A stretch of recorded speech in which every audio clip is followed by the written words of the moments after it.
Okay, I'm going to go ahead and call the meeting to order here live from our school in Santa Rosa. Woo!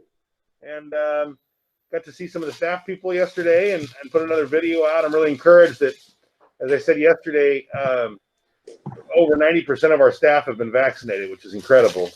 I'm really glad. Thank you to the teachers and staff for taking that initiative and getting us closer to getting back to school and having our kids in school. Both of my children are in school, and it just makes a real difference, especially from my son's been in school since November.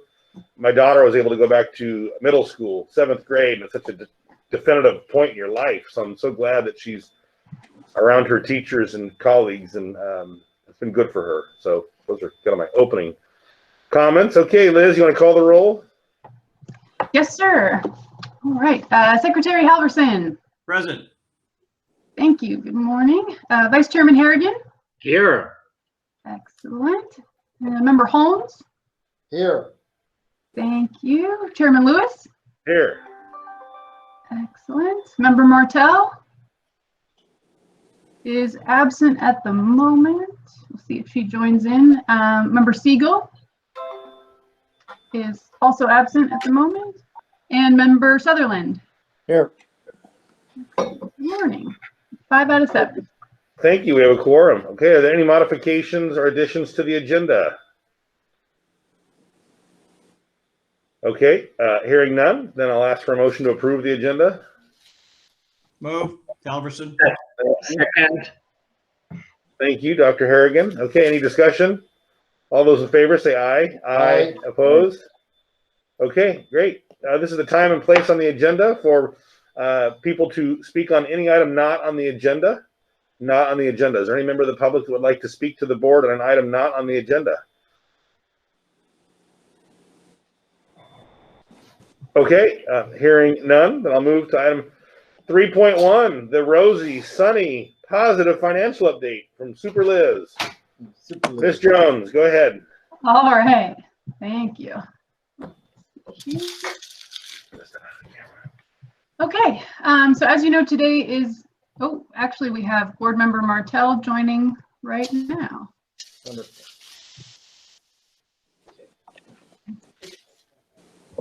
Hi, Brittany. Or, are you there, Pat? Good morning, Pat.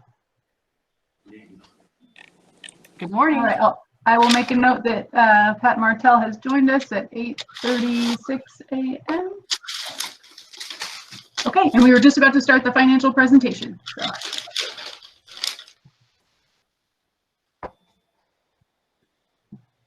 Okay.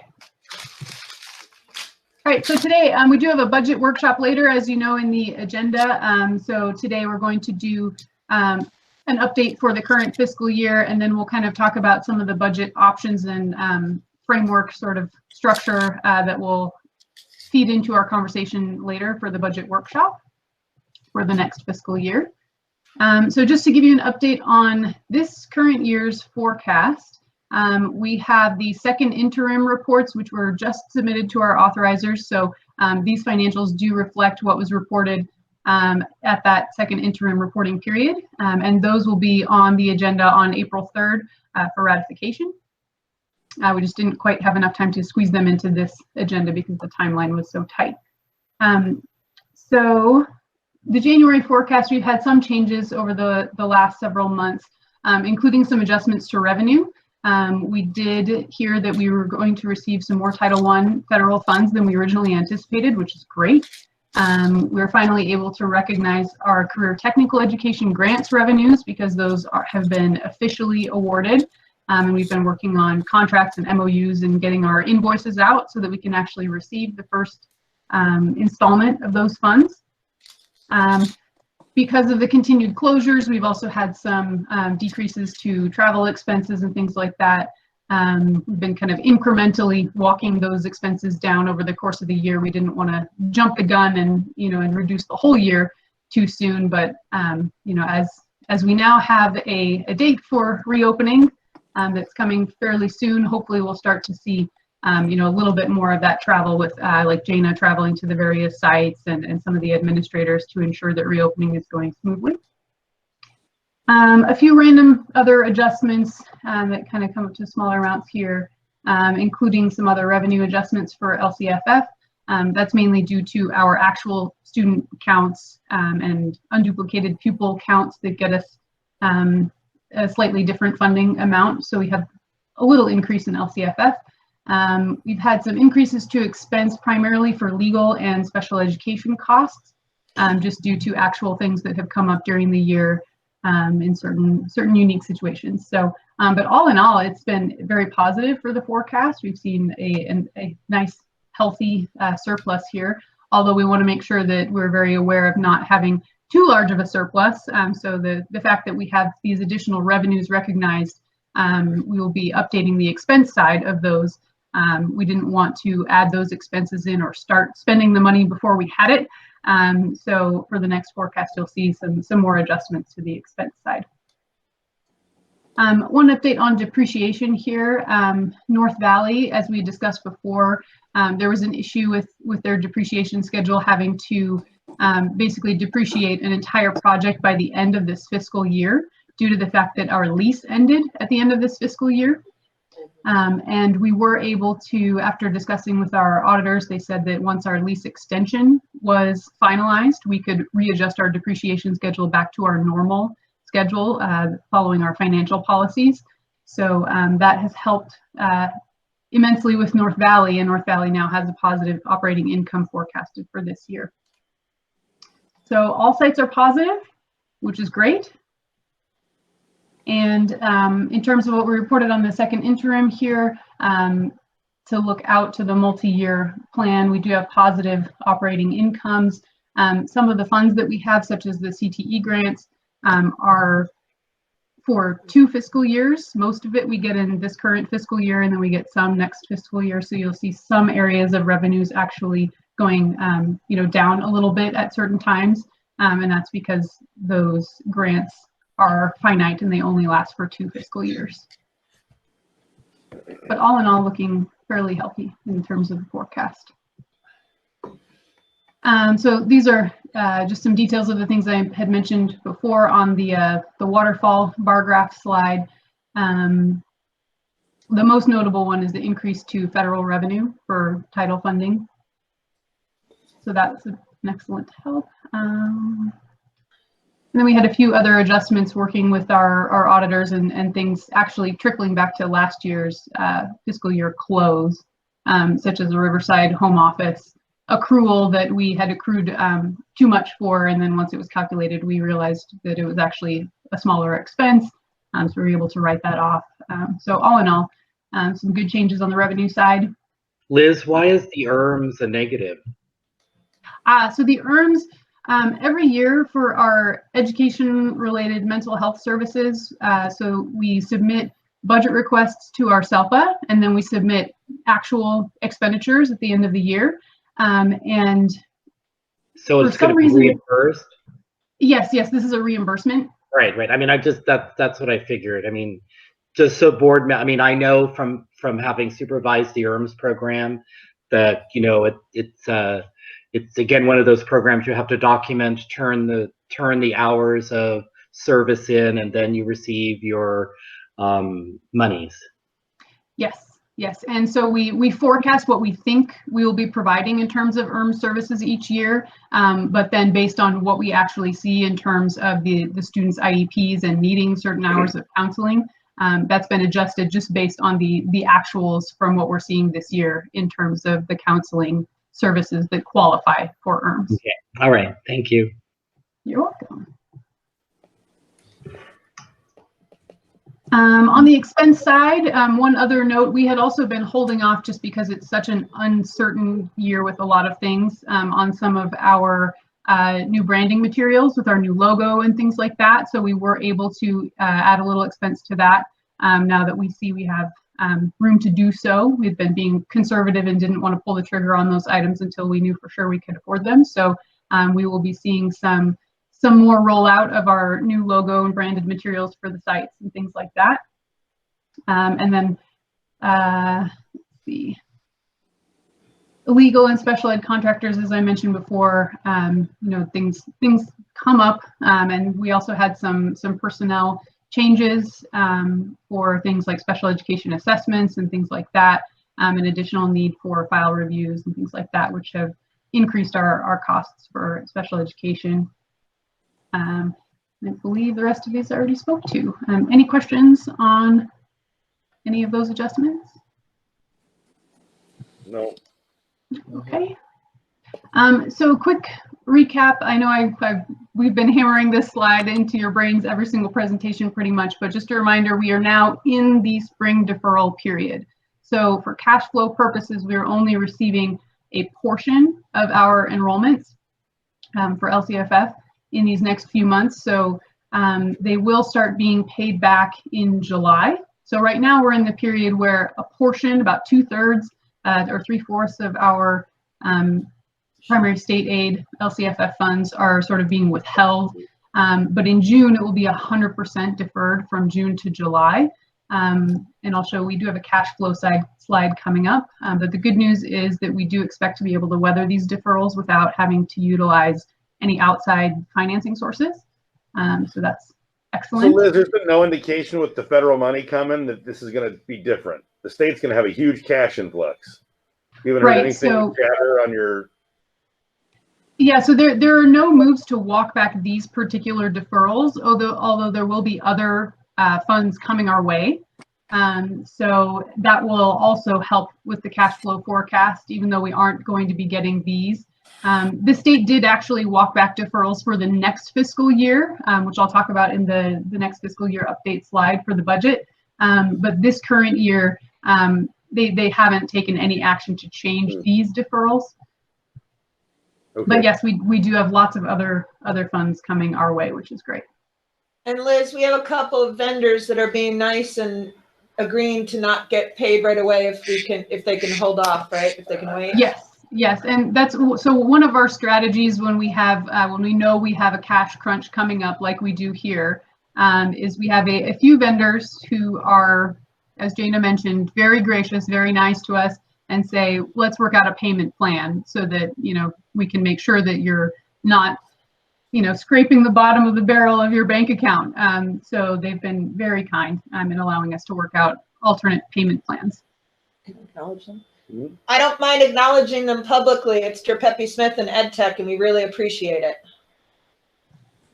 It's very kind.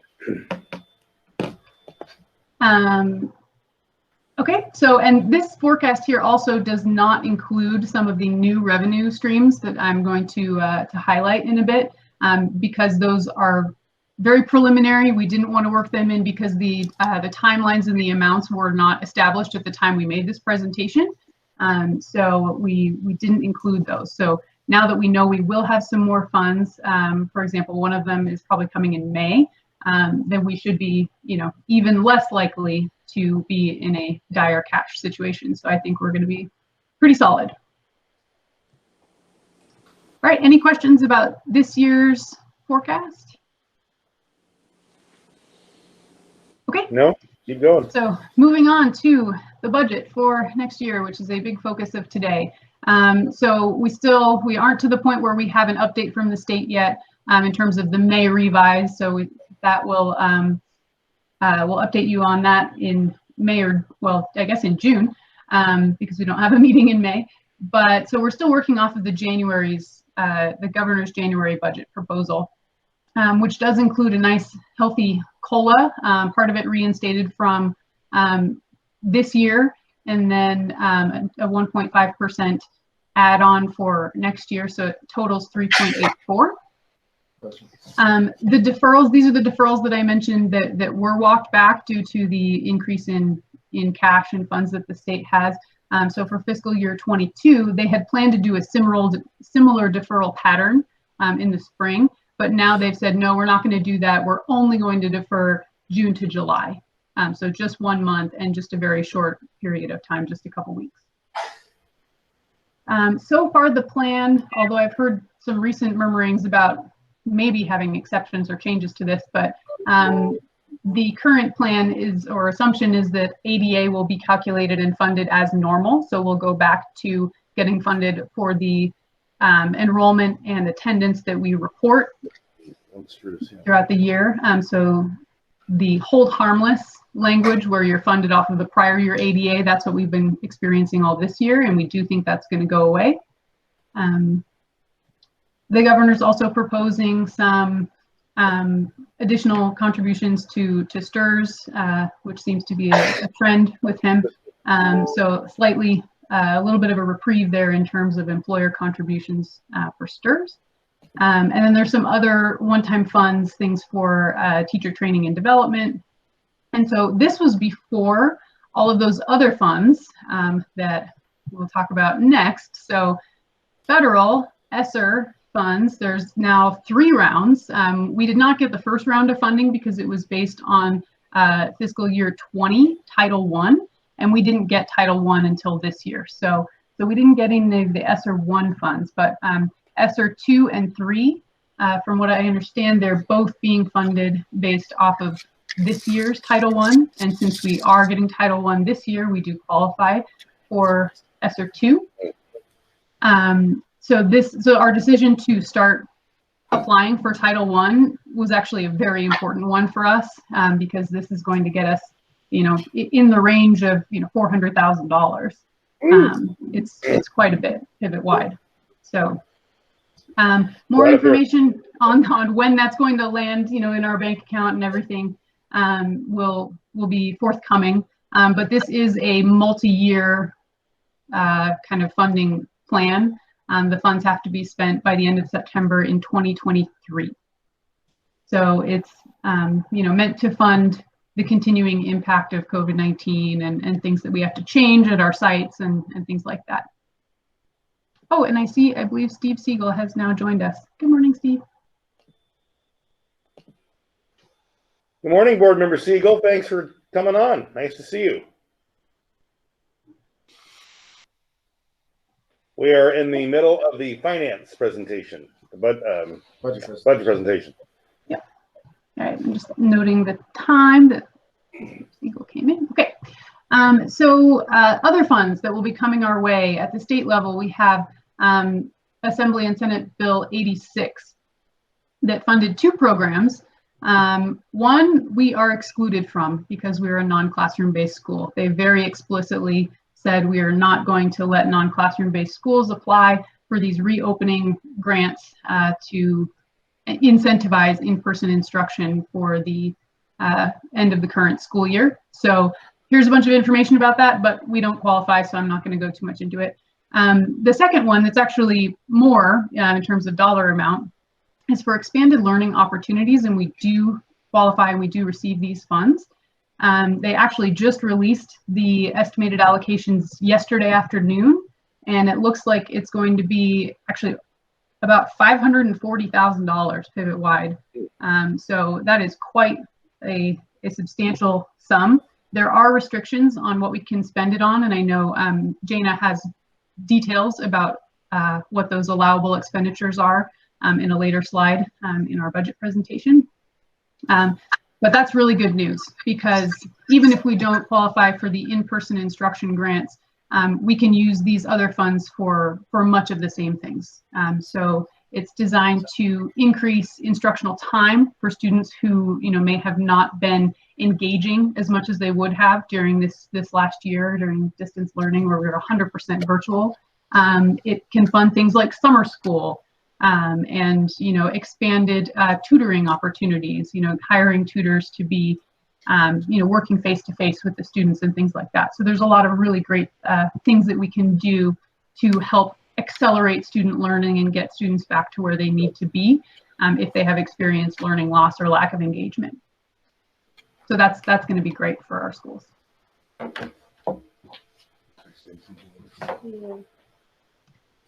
Just a few notes on opportunities and uncertainties. So the fact that we're getting some additional funding is great, of course, but there are also a lot of uncertainties. We just don't know what's going to happen, for example, with enrollment. Things are very different for enrollment, and we're going to talk about that quite a bit in the budget workshop. And then obviously everything hinges on what's actually passed in the final California budget. In terms of cash flow and things like that, our PPP forgiveness, sorry, not cash flow, but revenue recognition, we actually ran into a hiccup where Bank of America suspended its receipt of forgiveness applications for a while. So even though we were all ready to submit our forgiveness application, they were not accepting applications at the time, and they still haven't reopened their portal. And I believe it's because they're redoing everything for this second round of PPP loans that is going on right now. So they're currently working on that and not focusing on forgiveness. That's what I think, at least. They haven't told us that much explicitly, but it seems like that's what's going on. So we have to wait for them to reopen their forgiveness portal, and they haven't said when that's going to happen. They just say soon or in a couple weeks, hopefully, but we don't have an actual date when we can submit our forgiveness application. And that affects when we can actually change that from a loan to revenue. Until it's forgiven, it's a loan. We assume we have to pay it back, and we have to include that in the forecast. But once, if all of it is forgiven, it will become revenue instead. So we'll have to wait until Bank of America opens up their portal. Okay, any questions on that stuff so far? Nope. I don't, but I appreciate you identifying all of those things and setting the stage. Thank you. All right, so last couple slides here. Just a quick note on the LCAP. The LCAP has been through quite a roller coaster ride over the last year. We thought we were going to have to do it and be delayed, and then they said we don't have to do it, and then they gave us a different plan and everything. So it's you'll see on our agenda later as well, there's a few items related to the fact that we don't have an LCAP this year that we had to do instead. But for this year, we will have a normal LCAP timeline, thank goodness. Hopefully everything will stay that way. So we do have our normal public hearing requirement that has to be done for the LCAP and budget in June, and then we must adopt the LCAP and budget at a subsequent meeting. Can't be done in the same meeting. So we do have one June board meeting scheduled, and the second one was sort of TBD. So I think in April we'll probably work to schedule that second meeting. And there's a very strict requirement that they have emphasized now, that once you approve your LCAP, you only have 5 days to post it to your website and submit it to your authorizers. So even though we will most likely approve our LCAP in early June, it's not due until July 1st, but we can't wait until July 1st. We have to basically submit it right away as soon as it's approved, which isn't a problem, but it's just sort of a new emphasis that they're putting on it. And this will be a 3-year cycle. So we're going to show 3 years of what we expect our outcomes and goals to be. So looking forward to that in June. And I think everything here we pretty much already mentioned. So does anybody have any questions? Any questions from board members? I just want to acknowledge, Liz, that this has been a shell game and everything's been moving around quite a bit, and Liz is having to track it, and it's a lot. Well, thank you, Liz. Excellent report. Appreciate you setting the table for our budget discussion later. Very good. We'll move on to our next item then, the Executive Director's Report. Ms. Gaskell. All right. Thank you. Just a couple of things that I wanted to go over. Liz, we can keep going. We'll talk about reopening, some staffing additions, and some meetings that I've been having with our authorizers, sometimes with Liz and Lindsay and Craig and Tracy. Go ahead. The reopening, most of the staff have gotten vaccines. There has been a change, board members, that did not make it into the slides because it is that new of a change. In working with our authorizers and our attorneys, we originally were under the impression that we were not allowed to require staff to get vaccinations. Mm-hmm. That has shifted, and not only are we allowed to require it, but it is highly, highly, highly, highly, highly, highly recommended that we require it. So under the authorization that you granted me with the original executive order, I did move forward, and Brittany and myself and Liz worked with our attorneys on a policy that, again, did not make it to this agenda, but it will be on the April 3rd agenda, that has been distributed in draft to all of the staff members. We did have a school-wide meeting on Wednesday where I also outlined that all staff will be required to get vaccinated. Luckily, most people had, over 90% had, and there were many, many who just hadn't gotten their second shot because of the lack of access in some counties, but they're well on their way to getting the vaccinations. So when we do roll out to our families that we will be reopening, we will be able to tell them that all staff have been vaccinated. And there will be no exceptions unless there is a medical or a religious exemption. So, so that's new and different. All of our counties are in the red, and several are on their way to the orange, which is even better than the red, which basically means that we are allowed to reopen high schools. If we had been in the purple tier, we weren't supposed to be reopening high schools. There has been changes as of midnight last night. There's been one of the things that happened yesterday was there was a temporary restraining order placed on the AB 86 that rolled out the incentives for schools to reopen. In honesty, I don't want to bore you with the details. It's really not going to change much because it is going to be appealed, but the judge did grant a temporary restraining order on this legislation yesterday. In addition to that, there was also a release. This was the midnight announcement. There was follow-up from the State Board of Education about standardized testing. And the recommendation is we plan on testing by July 30th. But if we wait until July 30th, 2021 to test, there may be a waiver by then. They are waiving the standardized testing hammers, so to speak, that if you don't get to 95% of your students, you get big dings.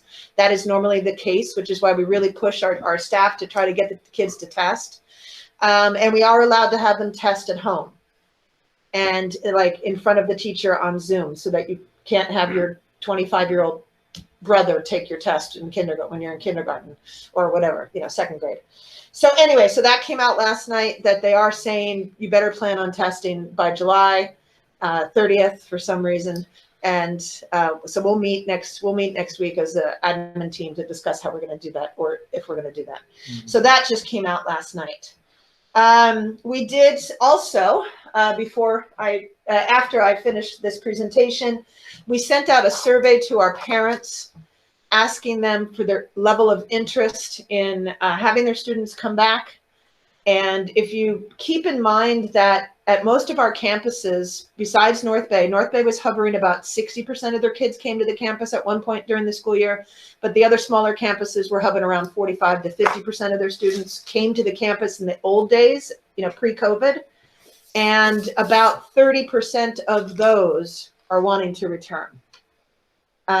So but the surveys still haven't come in yet. So my numbers, please don't quote me on these numbers. They're still coming in.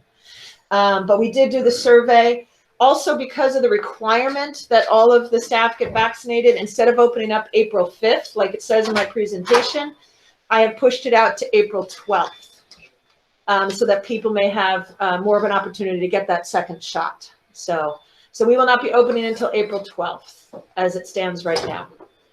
And we have 6 weeks in which to open so that if for some reason one of our counties went back into the purple, we could still remain open, or we can still plan on opening. So we have 6 weeks that even if it goes into purple, we will still be able to reopen. So that is also somewhat new.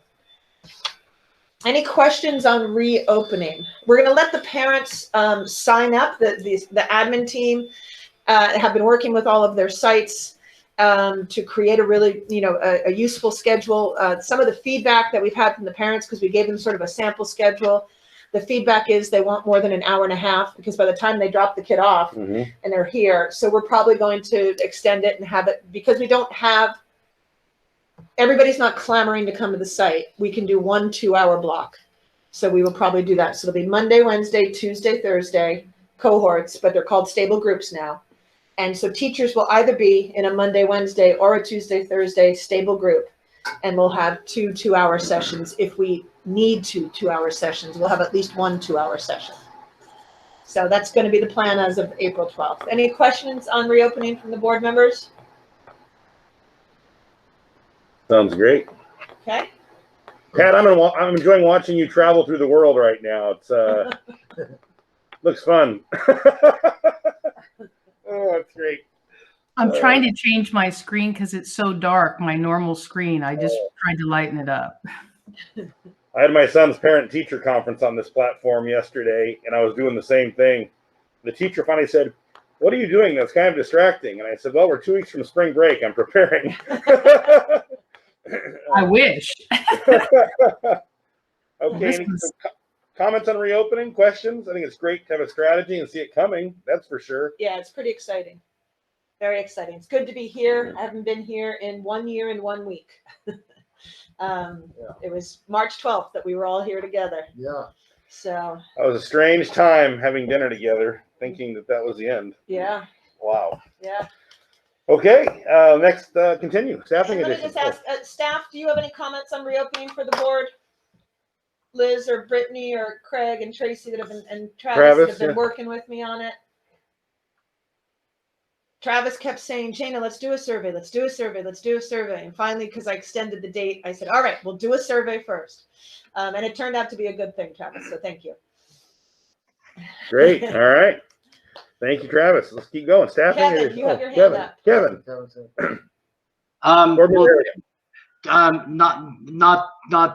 Everything is excellent. Thank you, everyone, for the wonderful job you're doing. I'm just reflecting on myself not having received the second vaccination yet. I'm trying to put into context those who still need their vaccinations, and or what are the staffing options for those who choose not to get vaccinations. You know, we talked about opening, and I'm just kind of wanting to be sure that there is a respectful thoughtfulness for the vaccination process as we move forward. Yes, and I appreciate that, Kevin. And I was thinking that one of you would ask those questions. I didn't put them in the presentation because this is all new. So as far as, we will work with the staff that literally can't get their second shots, who, again, that's why we extended the opening to April 12th, because to give them more time to get them. So we will work with those people who couldn't get their second shots. And as far as whether they'll be required to come to the school site, we're still working with our attorneys on that. But it is very, very, very legally clear, according to our attorneys, that unless there is a medical or religious exemption in writing, staff must get vaccinated to come to the school site. We are reopening. Right. And I understand that and respect that, Jana, completely. I'm just wanting to be thoughtful about, you know, the logistics of the timelines for vaccinations and the timeline for reopening, and are being thoughtful or sensitive to accommodating those timelines. Yes, no, absolutely. I appreciate that. And again, it is one of the reasons why we extended the date for our reopening. But just so the board knows, and I think I mentioned this last time, I started letting staff know in January that we would be reopening in April. Okay. So I at the time, I didn't think we were going to be able to require vaccinations, but I was highly recommending it because I knew we would be reopening. So most people are vaccinated. There's only a few that haven't received their second shot, and we will accommodate them with the timeline. Right. I had one question. Yeah. In terms of our authorizers, what are they doing? Are they doing the same thing with their traditional schools, or, you know, how do we align? Yeah. Well, there's new guidelines from the governor regarding that. Yeah. Well, we're on the same boat, right? Yeah. So it is varied as to what kind of site-based program our authorizers are offering. Most of them are doing a stable groups 2 days a week kind of a thing. So it's a hybrid technically, because the other 2 days of the week, the kids still need to be online. There are many communities that are pushing to allow the kids back in 5 days a week, all day long. There is actually a board member recall for 4 board members up in Chico Unified right now. Wow. Because they voted to not bring all the kids back onto the school site 5 days a week, 7 hours a day. So there's lots of controversy out there, and it's really mixed. Right. The other thing I did want to let you know is we'll be testing. And again, this was to protect our community, to protect our staff, to protect our families and our staff's families. We are requiring the vaccinations, and we will be testing staff every 2 weeks. Kareen's been working with our nurse and Liz to roll out what that's going to look like, and Brittany as well. The question is that I want your feedback on. Some of our districts are testing students every 2 weeks. Some of our authorizers are not testing students at all. Does anybody on the board have guidance, thoughts? Okay, but can I go back to my we're moving away from my original question. Okay, Which, I'm sorry. which is, I just want to be respectful and thoughtful, because I've had this experience here in my own community where we can't assume each individual has access to vaccinations in the same timeline that we do. And so I have, people who are working for us, or colleagues of Joel, colleagues of mine, based on their age, based on their medical insurance, based on access, different people, some people are not yet vaccinated. And there are some individuals who are only going to be vaccinated, within the next week or 2 or 3 or 5. And so I'm just wanting to be respectful of our assumption that we can go back to normal because everyone is vaccinated. Kevin, I heard her say that those who are vaccinated, and that's a good large chunk of our staff, will return to school, and those who aren't but are waiting will be accommodated by doing other assignments. I heard her say that. That's just what I wanted to clarify. Yeah, no, it's a good point. And so no one will be out of work or discriminated against because of their vaccine status. I think it's a very good point. Yeah, thank the you. 2 exceptions are religion and a health issue. And I'm not sure what you end up doing about that, but those are legal exceptions. So I don't know. We will work with staff that are fighting. And I think, Jana, your new question is really, gosh, that's challenging. I serve on another board for a private high school in San Francisco. And I think the pediatric question of vaccination of students is, gosh, that's really a can of worms. Yeah, it's not vaccinations, though. I just want to clarify. It's testing. We Oh, will not testing, we will not be requiring students to be vaccinated until the state requires it, of course. Okay. It's actual. My apologies for that misunderstanding. No, it's testing. But to the question, I don't feel qualified to answer it. Yeah, I don't either. Someone more qualified, maybe Dr. Halverson and his wisdom from the tower there could tell. I mean, I'm teasing you a little bit, Tom, because you've been too quiet today. But who would give us good advice about that? I don't feel qualified to tell you. We are working with our nurse on it. We are working with our authorizers on it. And there's the CDC and our County Department of Public Health. They all have recommendations. Our attorneys have recommendations. Everybody has an opinion on it. Everyone's got an opinion. Everyone. I was just wondering what my board's opinion was, if you had an opinion. I don't know how. Do what you think is wise, and the rules are going to change anyway. They're doing it early. So I don't think we get to decide. They're going to tell us what to do eventually. So That's what I think. Yeah. And I would support that too. I think that we have to, with parent decision making, we work through the guidance of the county health departments guiding our decision making.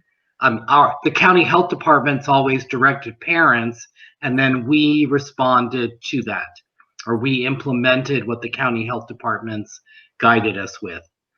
So I would look to them for the decision making. Currently, testing is optional of students. Currently. Now, what's our access to the testing? Can we be consistent? Yes. How much is it? I mean, those are the questions. You want to make sure. Oh, I'm sorry, you go to this site, you don't get tested, but we're testing in Santa Rosa. That's a little funky. The tests are the quick tests that we do on the school site, and they get the results back right away. How expensive? May I offer a suggestion? Yes. Please. Which is, and look, I'm not an expert on this either, so my suggestion is worth, the price that you're paying for it. But I think that so first of all, I'm assuming that all the students and teachers will continue to wear masks and keep socially distant. Okay, and so with that in mind, I think that if we think that there's been some exposure risk at the school, that those people that were in proximity of that risk ought to be tested. And so, put it on that sort of scale rather than an every 2-week thing, or, leave it up to chance. That's a good suggestion. Board Member Martell, I see your hands up. Go ahead. So I actually had a more basic question, and that is, has anyone declined to either want to be vaccinated or or tested, Gina? Yes. And what are we doing about that? That is a personnel issue that I'm handling with our attorneys and those individual employees. Okay, so I don't want to know who they are. I'm just saying, No, so we do have a process in place, and okay. And if they don't have an exemption, my understanding is then they're on their way out. Yeah, they're abandoning their job essentially if their job, if the underlying it. I can't treat employees differently. If I'm requiring one site coordinator, for example, to come to the school site, I must require the other one to come to the school site. Same thing with teachers, same thing with any other employees whose contracts say you belong at a school site. Good question. Yeah, no, I completely understand, and I concur with that, Gina. I just wanted to know what we had in place to address it if that should arise, but it sounds like you got it covered. Thank you. It has arisen. It's not a fun conversation to have, but yes, we do have a process, and we do have a few that I'm working with right now. Okay. So it's basically the process is I'm working one-on-one. Good question, Pat. Yeah. Thank you. Yeah. And good, Steve, I appreciate your suggestion. I think that is approaching this more from a pragmatic approach of if you're masked, you're distant, you're feeling well, you're okay until we receive evidence that you're not, and we test around the person to see if anyone's ill. That approach is used in a lot of places. I'm comfortable with that.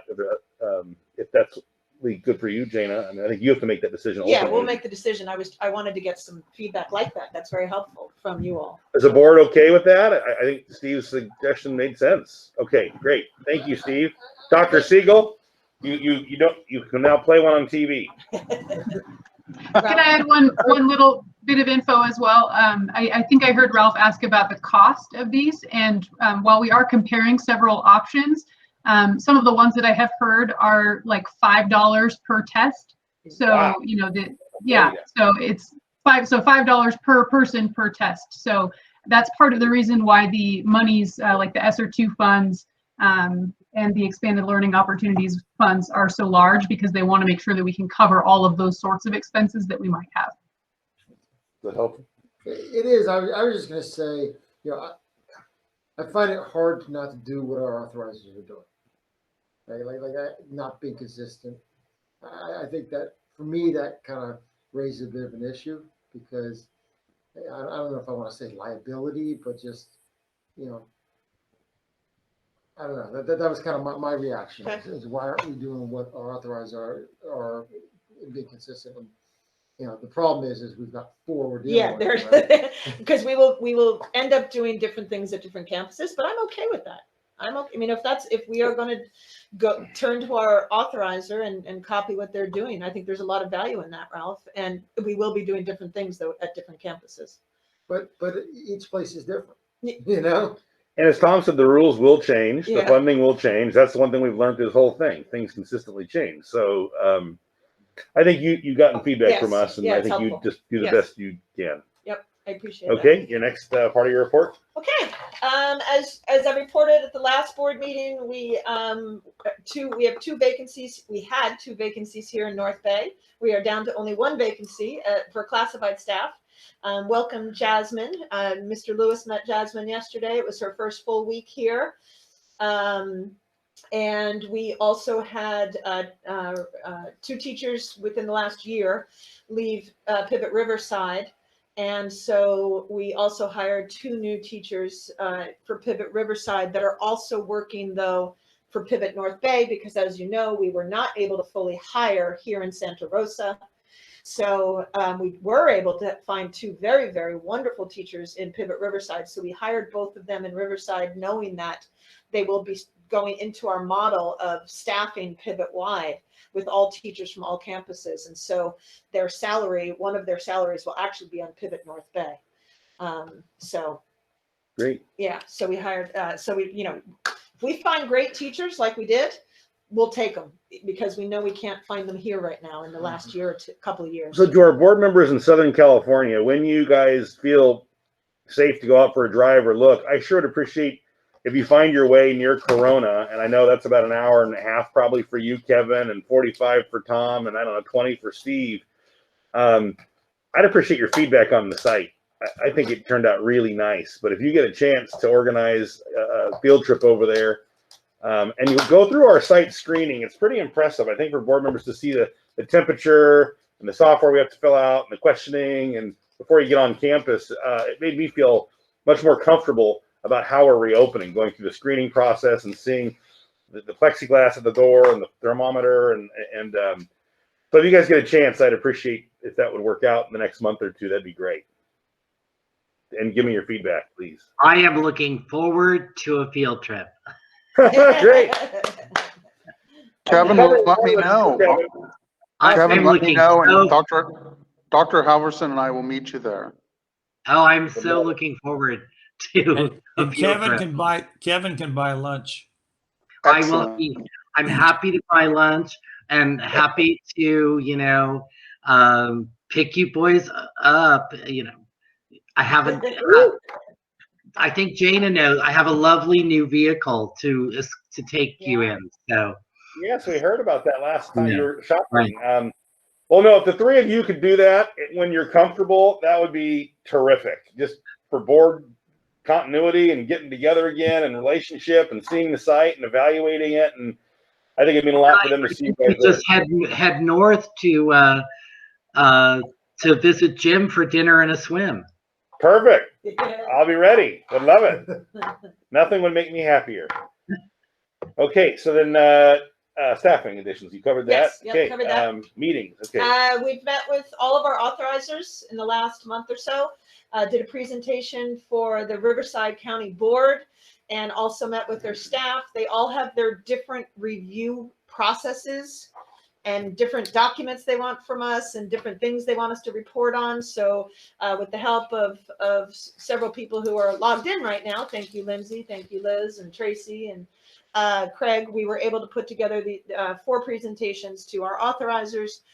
We are up for renewal in San Marcos next year. So we will be doing a renewal charter in the fall and over the summer. So given that the San Marcos board is all brand new, none of the people that voted to approve us are there anymore. And the staff is new. And so we have a whole new situation in San Marcos. Whole new situation. So Craig is making friends and influencing people quite a bit in San Marcos. And Liz and I and Tracy have been meeting with staff and reintroducing ourselves to the San Marcos board as well. I mean, the San Marcos staff members as well. And Craig was also in that meeting. Chico Unified, this is just an example of what's on the slide is some of the data. And thank you, Lindsay. Lindsay's been in all of these meetings and she creates all the data for us. Travis was at the Chico meeting as well. It was just a big Zoom meeting. They asked us questions about reopening. They asked us questions about what the kids are doing, when we're going to reopen, how they are learning. We did give them they asked about the credits and, it varied from school site to school site, whether the credits were going up or down.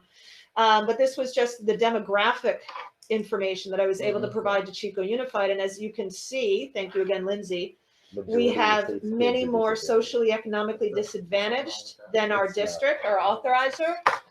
And I'm sorry, this is San Marcos, but it was the same way in Chico. As well as obviously special education, and as well as in many cases the homeless youth.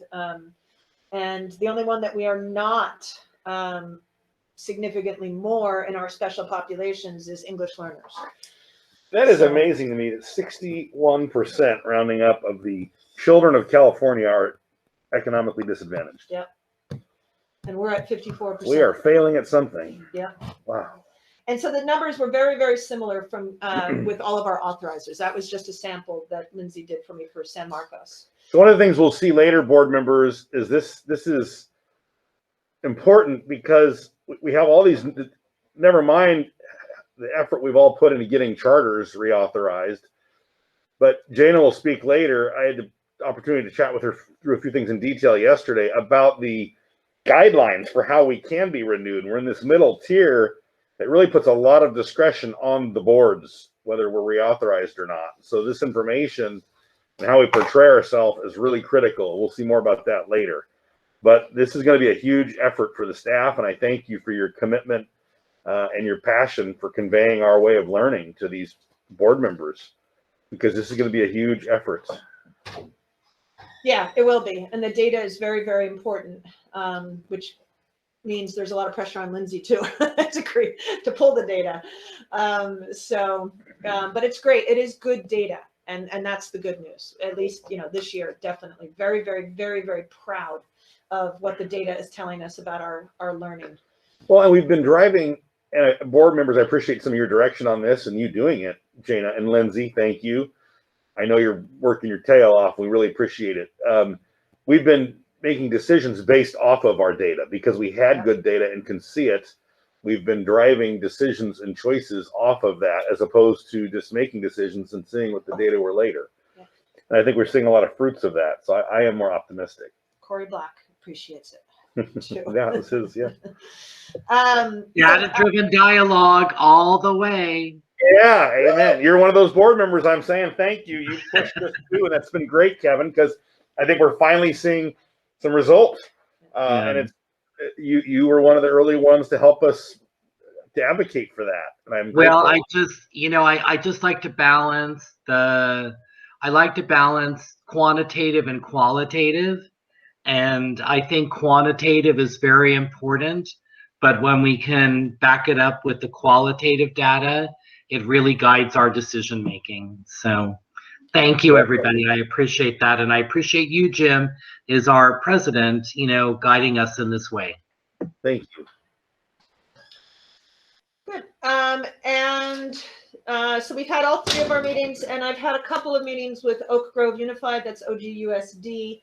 I met Wednesday, and we will be possibly meeting with Santa Rosa City Schools as well in the very near future.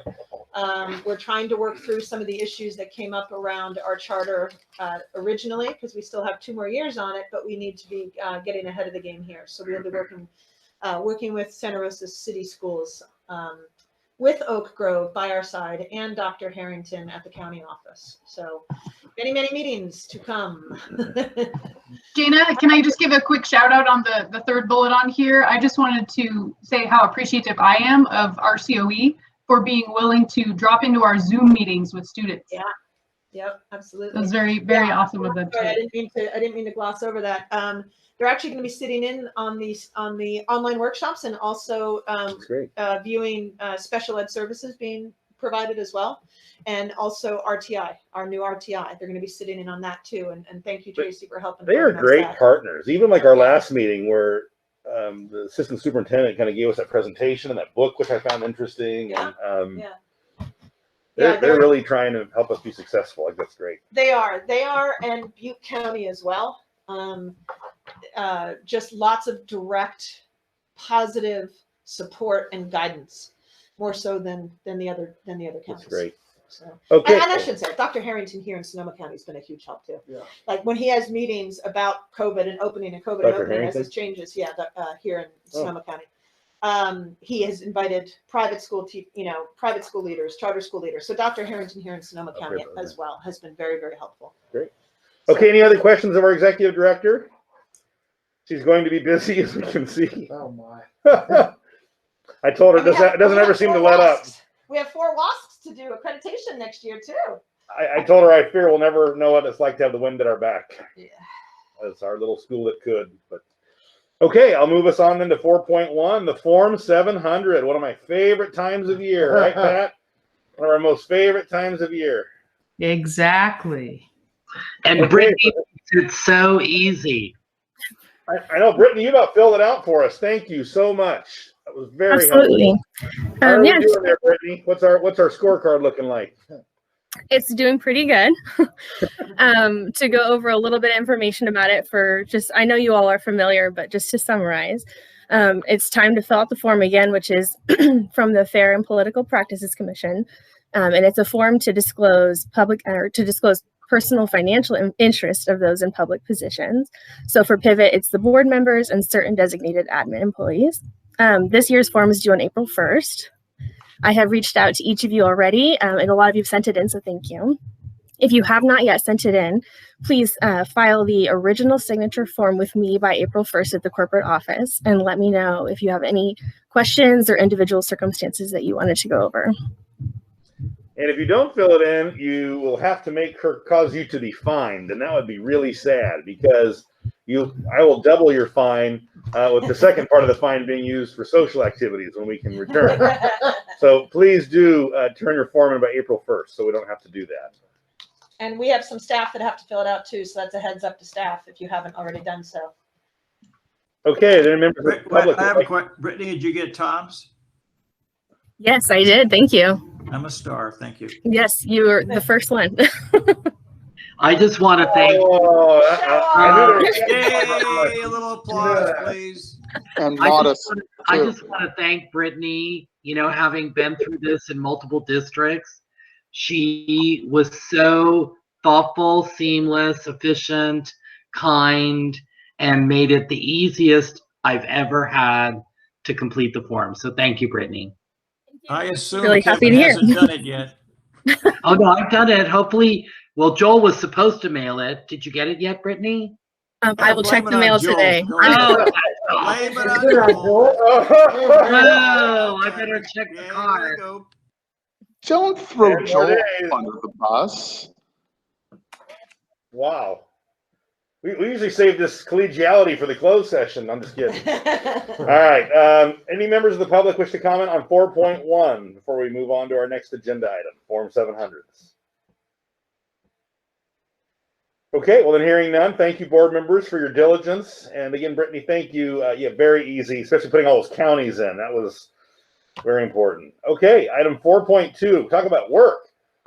Wow, these were a lot of work. Okay, COVID-19 safety plan, injury and illness prevention. These are need to be done prior to us opening. Ms. Gaskell, do you want to talk through this? No. That's a lot of work. Now everybody knows what I've done for my last 3 weekends in a row. I read them though. Yeah, and Thorough. so basically, it just spells out what we are committing to do. This is in addition to the health policy that you approved in the fall or over the summer. And the laws are constantly changing, but this is the latest, greatest, and this is what we have posted to our websites. We must post them, and they have to be approved before we open, period. Yeah, I found them very interesting. Any board members have any questions or comments about these? Okay, I think you're very thorough. Thank you. When you were telling me in our preparatory call last week about the effort you're putting into these, having seen them now, I get it. So thank you. If there are no further comments, any members of the public wish to comment on 4.2, our safety plans? Okay, hearing none, I'll ask for a motion from a board member to approve. It's the best practice that we adopt these plans. A motion to adopt the COVID-19 safety plans. Board member Holmes. Tom moves. Second by Tom. Ralph moved that. He's hard to hear. I should put the microphone by him. Second by board members Halverson. Is there any discussion? Okay, all those in favor say aye. Aye. Aye. Aye. Everybody vote. Opposed? Aye. Thank you, Pat. Appreciate. Didn't hear you. Okay, then no opposition. None. Okay, motion carries. Thank you very much, Jana, for that work. A lot of work. Okay, item 4.3, resolution 2021-1, notice of potential draw from California Charter Schools, Joint Powers Authority, Charter Safe. Liz. Yes, so over the past couple of years, as you know, when we approve our contracts in June along with the budget, we have seen insurance premiums increasing. And a lot of that is just due to changes in the insurance market and legislative things that, change the statute of limitations and things like that for certain claims that can be made. And the board had expressed interest in sort of shopping a little bit just to make sure that the rates that we are paying are appropriate and competitive. So for this year, we are planning to bring a second proposal to the board in June for our insurance coverage for the next fiscal year. And in order to do that, we have to notify our current JPA insurance provider that we may be leaving the JPA. And so we had sent them a formal letter notifying them of that, but then they told us that they actually require a board resolution for this. So that's what this resolution is for. It's not necessarily a commitment to leave the JPA. It's just to notify them that we are looking at other options and we may or may not leave the JPA, depending on what happens with our other insurance options for the next fiscal year. Okay, any questions of board members about this? This was something we had directed when we were looking at our costs. Appreciate you following up on this. And if I could be a little bit less politically correct here, we also were not very happy that we got our rates literally 2 days before you all were expected to prove the June budget last year. And that we couldn't even, they weren't even reflected in the budget that you approved because we didn't get the rates. So we were not real happy about that. It's not fair. It's not fair to Liz. It's not fair to you guys to not know, and all of us. So that was part of the impetus to consider looking at other ones. Now, that said, they have a lot of good services, but so that we'll have that discussion when we look at the competition. But that was just not. Yeah, that's the other thing we'll want to know is how when we went to Charter Safe, it was a full suite. Kind of like some of us in the city world, there's an insurance company, the CJPIA, that has a full suite of training and other things. And if you don't use those things, you are overpaying for the insurance. But if you are using those things, you're saving money and reducing your exposure. So, Liz, I think that will be helpful when you bring back the quotes and analysis of the services that we're using, and the training that comes along with it would be helpful too, I think, to try and get it as apples as possible. And Brittany does use them quite a bit too. And like all of our staff have to do those videos, the required videos of sexual harassment and confidentiality. Right. And Brittany lines that all up, make sure all the new staff, do it. And we have to do it every year. So they do have a lot of services. So enough said, we'll talk about it when you vote on the contract. Okay. Are there any members of the public who would like to speak on item 4.3, potential withdrawal from the Charter Safe? Okay, hearing none, then I'll entertain a motion to adopt Resolution 2021-1. So moved. Thank you. Moved by Board Member Martell, seconded by Holmes. Any further discussion? All those in favor, please say aye. Aye. Opposed? Okay, motion's carried. Thank you. Item 4.4, 5, 6, and 7. We have our federal school plan for student achievement. So we haven't seen one of these before. Liz, have we seen this before? No. I didn't think so. It took the place of the LCAP. Yeah. Go ahead, Liz. Well, we used to have the SIPSA. The STIPSA. SIPSA. Yes, this is the SIPSA, the short acronym for it, SPSA. We've had the SIPSA for many years within the state. Yes. Okay. Yes, but Rhodes has never plan for passed student one. achievement, which has been in place for many, many years. Yes, it is a very long-standing requirement, and when the state introduced the LCAP, it kind of created a little bit of redundancy, where schools would have to do the SIPSA for federal funding and then the LCAP for state funding. And fortunately, the state was able to sort of combine the two as much as possible. So that's why we have never actually had to do a SIPSA before, partially because we didn't receive federal funding like Title I in the past. But all of those requirements in a normal year would be covered under the LCAP as long as we do the LCAP federal addendum with it. But this year, since we don't have the LCAP, we have to do the SIPSA instead for our Title I funding. That makes sense. So Lindsay and Liz and I worked on this, and we will carry over what's in this to the LCAP, which we will also be bringing to you. This is actually for this current school year that you're looking at. We have to work on the LCAP for next year. So. Okay. Are there any? If I could just comment that the SIPSA was a much more meaningful plan to guide the direction of the school sites than the LCAP was. And so I just want to value, the work that was put into developing the SIPSA, and that often it is a document that really helps guide the direction in response to student learning at the school site. Now, Kevin, do you say that because of the questions and the thought process you go through for these forms? Yes, exactly. And that also it can be much more of a meaningful driver based on data for the individual school, and that actually it allows the staff at that particular site to really develop goals that are meaningful to them.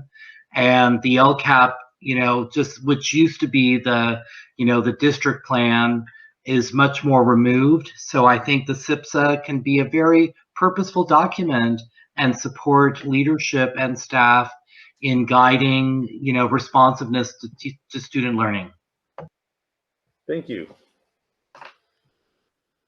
Okay, other comments from board members?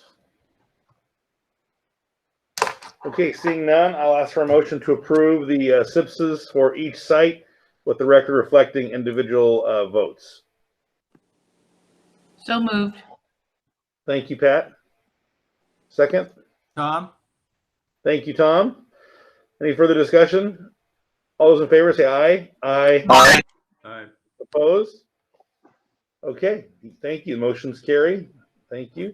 4.8, our LCAP federal addendum. Liz. Yeah, so this goes along with the SIPSA. Normally this would be the addendum to the LCAP, but this year it's sort of the addendum to the Learning Continuity Plan and the SIPSA. But this is basically another requirement that we must submit to the California Department of Education to ensure our eligibility for federal funds, including the ESSER funds, which is quite a large dollar amount, as we saw, in the six-figure range. So these are due to the state within the next couple weeks. You're getting good at filling out forms. In your free time.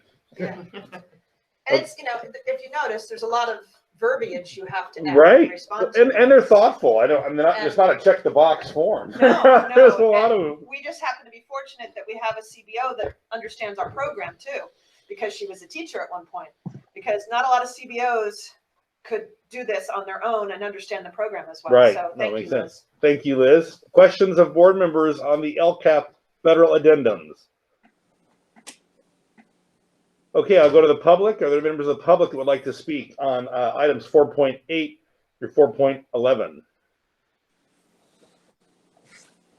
Okay, hearing none, I'll entertain a motion from the board to approve the LCAP federal addendums for each site.